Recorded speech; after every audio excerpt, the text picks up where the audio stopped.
The conflict between humans and wildlife is common in areas bordering conservation areas such as Murchison Falls National Park, Lake Mburo, Queen Elizabeth National Park, among others. Although there are provisions to safeguard and maintain coexistence of wildlife and man, there still exists a gap. Esther Abu, a farmer living near Murchison Falls National Park, decries the consequences inflicted on her crops when wildlife invades her gardens. That these gardens which are close to the dryer and the garden, they don't reach here now. They move far to other places. They don't. At the northern sector of Murchison Falls National Park, rampant attacks have forced communities to innovate by growing chili. The local people believe chili keeps wildlife at bay. Olanya Babu Bakit, a warden at Murchison Falls, explains the chili myth.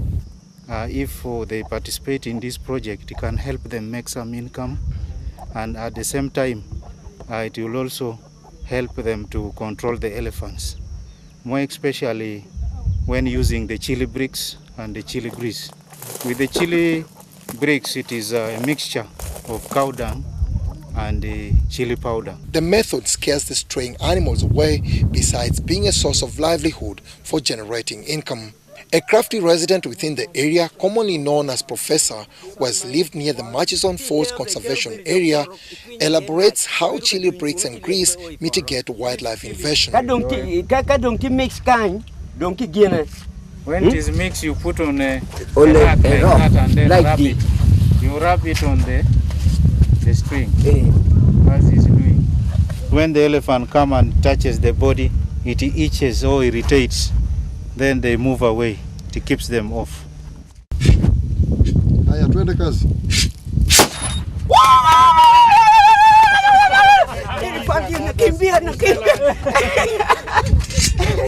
The locally made bang gun is the most interesting of all the tactics. It is made out of a steel bar, a steel cup and matchsticks.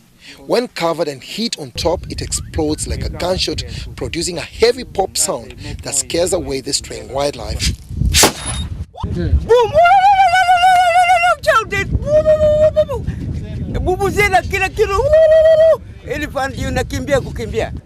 If caught unawares, one could think it is a gun sound. These strategies, including digging deep trenches to separate the gardens from the conservation areas, are community innovations complemented by the efforts of Uganda Wildlife Authority. Dealing with problem animals that stray from the parks has led to cost-friendly innovations. Quite often, the wildlife raids into the community land has led to disastrous consequences such as destruction of crops and human injuries. Dennis Igor for UBC News at Murchison Falls National Park. Well, in this particular case, someone's cow. Well, you're very welcome, Abiaz Rwamwiri, everyone, and conservationists. So first of all, thank you for coming and making it. Oftentimes people are like, oh, well, that's abrupt, but with what happened, we really had to look for you. But thank you for making it to UBC.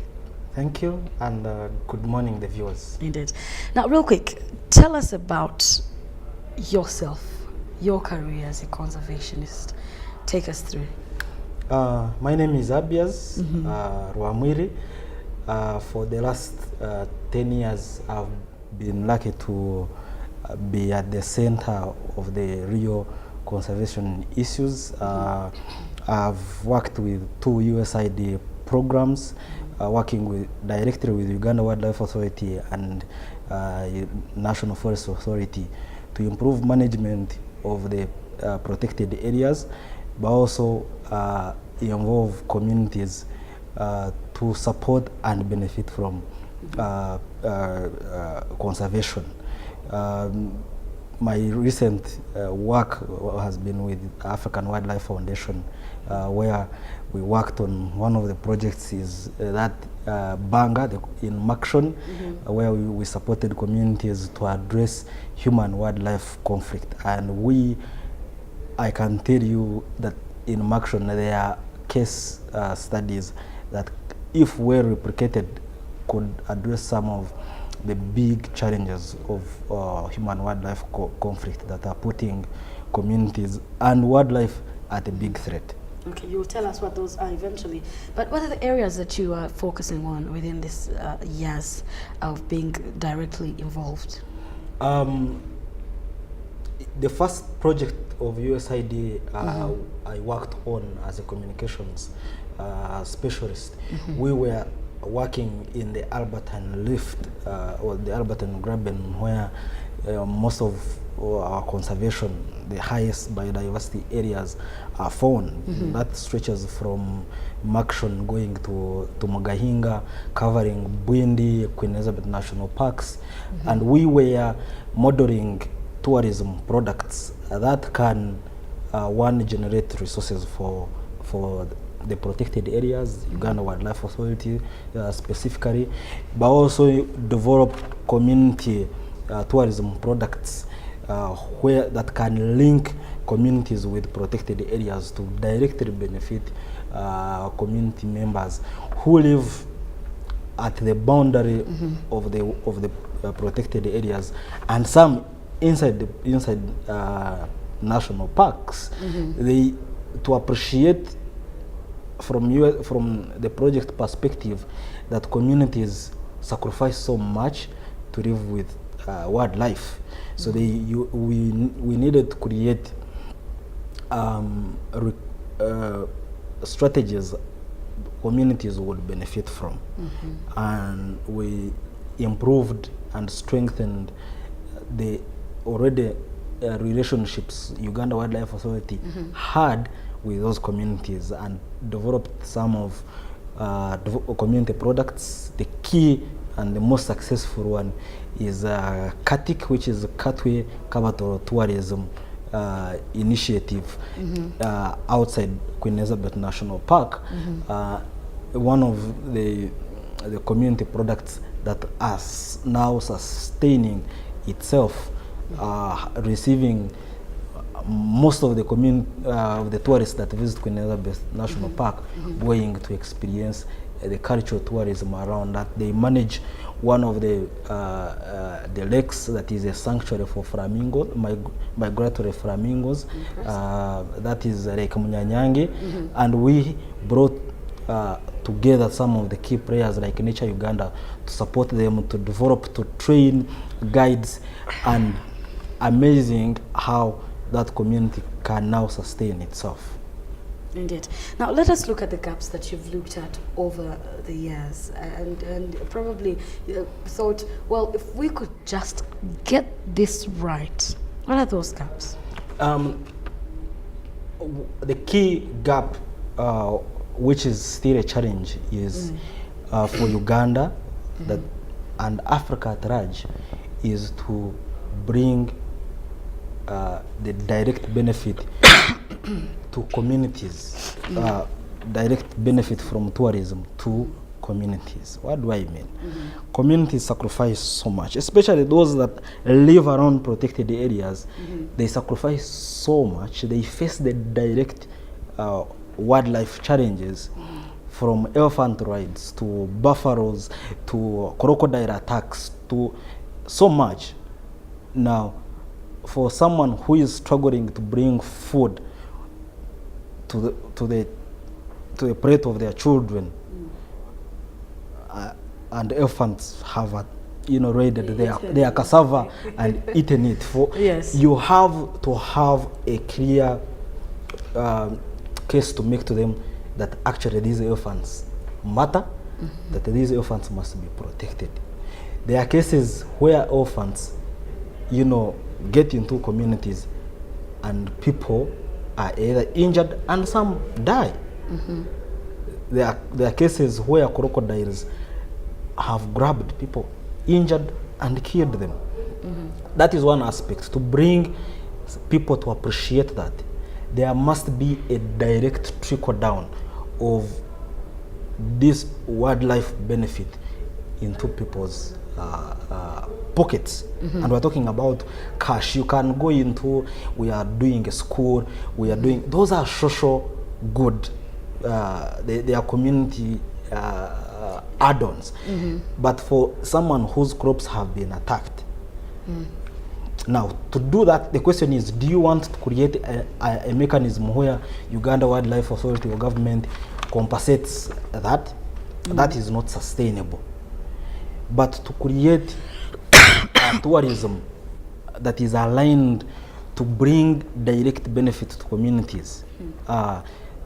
Something people are now calling inclusive tourism, where the money does not only stay in Kampala, from a tour operator who is most likely not even a Ugandan receiving money. It stays onto their account in Germany, in the UK, and only what comes out is to buy the fuel and hire a guide who is going to drive and cause some of the challenges people are now bringing out of unplanned development. Indeed. But if we need to streamline our tourism so that if you have, for example, a hotel near a protected area, where do you buy your tomatoes? Indeed. Where do you get your beef and chicken and eggs that you supply to the tourists? And that definitely will bring people together, because not everyone is going to become a tour operator, but to align our supportive industries to support the main in tourism industry is key to bring direct benefits to the community. Now let us look at human and wildlife conflict here. This is something that has gone on for a very long time. Indeed, in fact, what you've mentioned there, all of it, in particular, how serious is this? Because it seems, yes, we talk about it, but maybe we haven't understood how serious this might actually be. Because at the end of the day, we are going to talk about how we are going to protect our wildlife, but how are we looking at how to protect our people and things like this? So maybe people feel something is missing. People are thinking, why should the animals be much more important than we are? But we all know why we need to conserve our wildlife. However, let us look at how serious this issue has become. Thank you, and that brings me back to what I mentioned earlier of the community benefit. Because when I mentioned that, I'm not trying to crucify Uganda Wildlife Authority. Yes, people are attacked, the groups are raided. It does not mean that Uganda Wildlife Authority and the partners are not doing something. The communities have also the responsibility to pray to achieve the mutual survival of wildlife and communities. And when you hear a conservationist speak, people will think, they care only about wildlife. Indeed. Now, human-wildlife conflict is a real threat. Threat to biodiversity, to wildlife, but also a threat to humans, to communities that live around protected areas. Indeed. Now, to address human-wildlife conflict, and for the viewers to appreciate what human-wildlife conflict is, it translates to putting threat and risk from the communities to wildlife and from wildlife to communities. So it's a double-faced challenge. Indeed. When communities go into the park to poach, that is another. That's a challenge. When wildlife goes into community land and raids people's crops, that's the challenge, and we must create a mechanism to address that. Now, for the last 5 years, working with the USAID project implemented by African Wildlife Foundation, that's what we were trying to do, including that banger you had, Dennis prayed. It's working with communities to bring them together. One, to appreciate that this challenge is for both of us to face and address. And when the community gets that, then you develop mechanisms and how to address that. Now, the challenges of the biggest challenge we must look at and appreciate is that we have protected areas which have open boundaries, vast lands that are not fenced. Yes, indeed. Some of them are extremely big, like Makshon Forest National Park, that even if Uganda Wildlife Authority chose to double and triple their human resource. They cannot have enough rangers to scout and surround the entire park, and it is not feasible to fence some of those areas. Okay.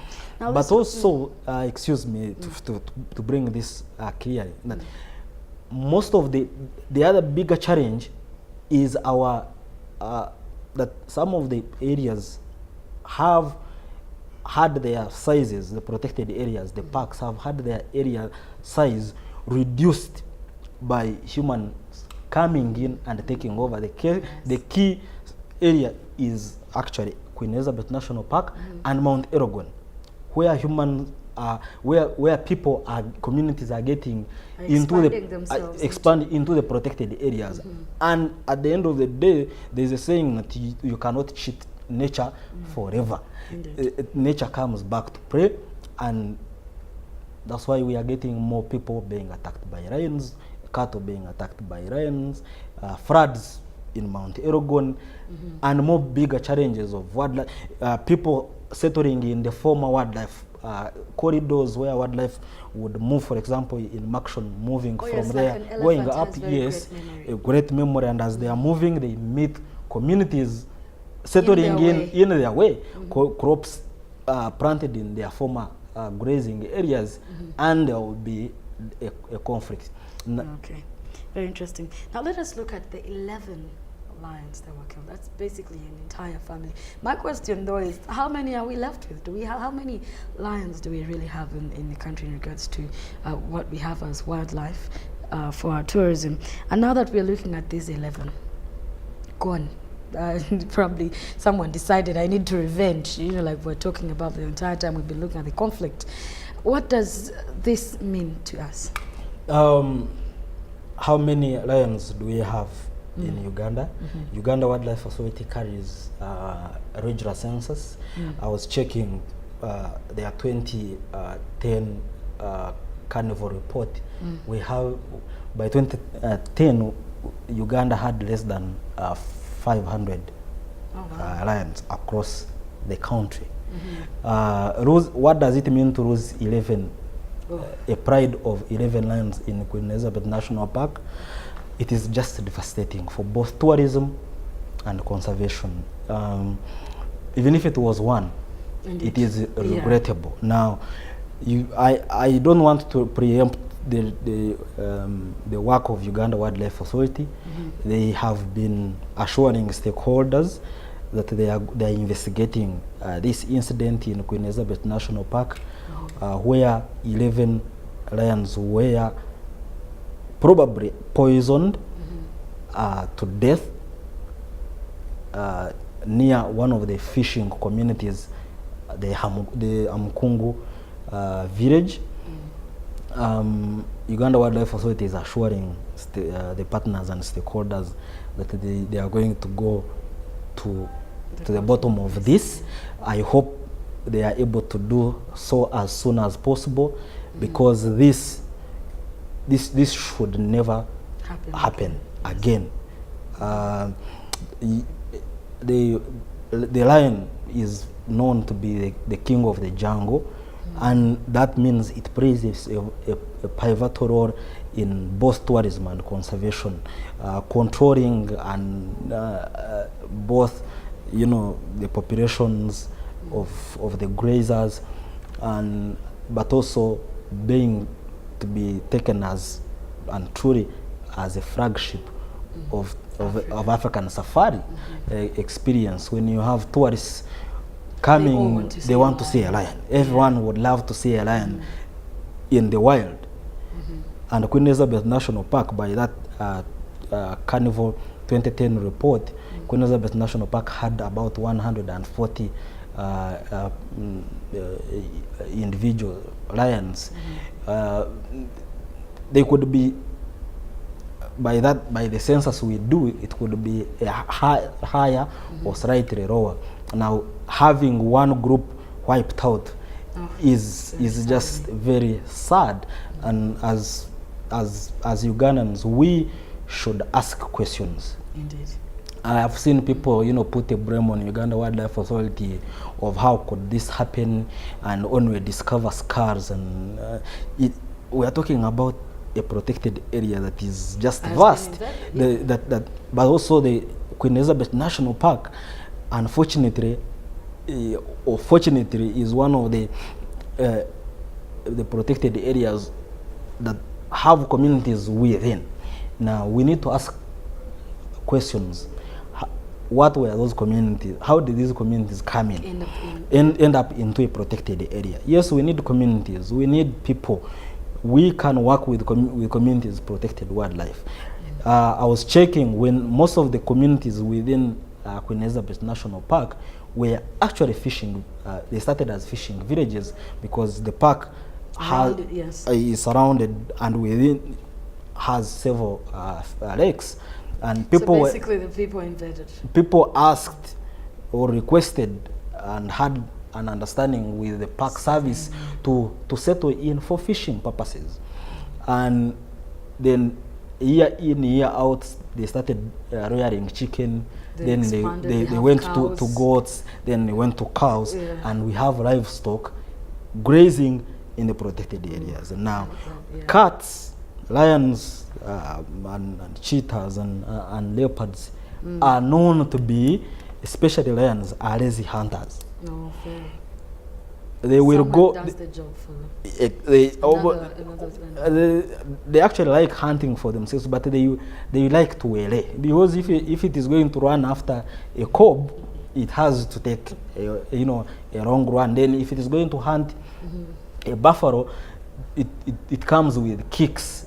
So when you bring a cow that is not that does not have that defensive mechanism of the wild, you're presenting an easy kill to animals. And when they go and hunt and kill, then there is revenge of poisoning. And I hope, I pray that if the investigations end up showing that this was poisoning by the communities, we need to do a permanent. This should be a turning point of how we deal with the communities inside the protected areas, especially those that are illegally settling in, illegally bringing in wildlife. We must create a sustainable strategy and a stand, and I hope the message is going to be taken as seriously. The members of parliament who approve and scrutinize the formation and gazetting of protected areas will take this issue seriously. And it goes beyond just the national park. We must address the loss of forest recovery. We must address the loss of the swamps and the entire environment challenges we are facing. I think this is a very unfortunate occurrence that presents an opportunity to address most of our human conservation challenges. Okay. Well, thank you so much, Abiaz Rwamwiri, everyone. Of course, when we get time, we shall have a more extended conversation on this. It is very sad, and of course, after this, our very own Dennis Sigor is going to go on now, because they will be addressing the press in regards to this particular incident and what they feel that probably should be done. And I must say, we are all waiting to see what next, because like he said, it is a turning point. We come Monday to Friday, 9 a.m. to 10 a.m. This is Business Today. Rowena Kajumba. Earlier on, I was with my colleague, Dennis Sigor.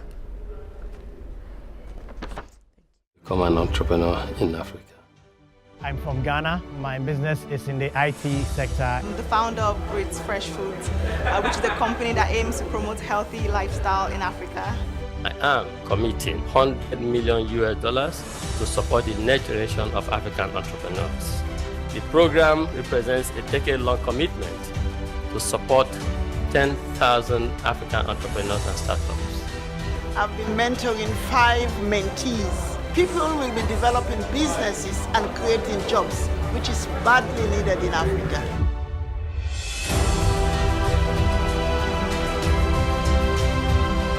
When someone says, this is impossible, reply with 2 sentences.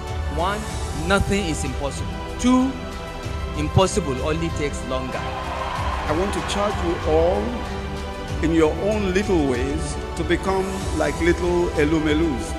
Your creativity, innovation, talent, and most importantly, strength of character is our future. I'm sure that your countries and our continent will be safe in your hands.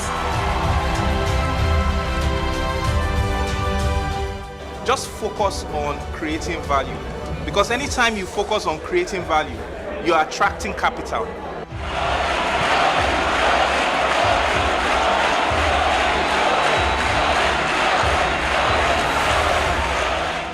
I had a dream to connect with our African brothers and sisters, and you have made this dream come true. And to me, it's about legacy. Put yourself in my position and working in my old age at 80, for instance, and I visit Zambia, and someone says, I own this financial institution. I got $10,000 from a certain man from Nigeria called Today Hosted Abiaz Rwamwiri. That is my ambition. Now we can customize our product for, the Pan-African market. So we're going home, we're going big. I believe that the seed we plant today through the Tony Elmelo Entrepreneurship Program will help to develop Africa in the future.